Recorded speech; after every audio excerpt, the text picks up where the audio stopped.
I'm Peter with Moulton Niguel Water District. Today, I'm going to show you where to locate and read your water meter. The water meter can be an excellent tool to find leaks and also understand how much water you're using at your property. At single-family homes and condominiums, meter lids will look similar. First, let's take a look at single-family homes.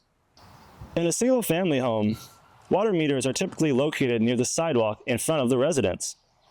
Generally, the water meters are positioned in a straight line facing away from your house shutoff valve. Also, you may notice a W on your curb, marking the location of your water meter. Keep in mind, your meter may be covered by vegetation in your front yard. In general, your water meter box will look like this: a rectangular lid with a black antenna. You can lift the water meter cover with a long-handled screwdriver. Please be careful to not damage any wires located in the meter box. Now, I'll show you how to locate your water meter if you live in a condominium. These meters may be trickier to find, as they're often located in a bank with other water meters servicing your complex. You can find your water meter serial number on the face of the meter, which will correspond to the meter number on your bill. If you ever need help locating your water meter, Moulton Niguel Water District is here to assist. Now let's get into how to read your water meter.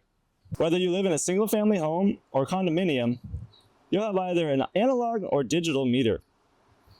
Your water meter may have a lid over the display. Often, the glass will be covered by dirt or sand, but this can be cleaned with a cloth or paper towel.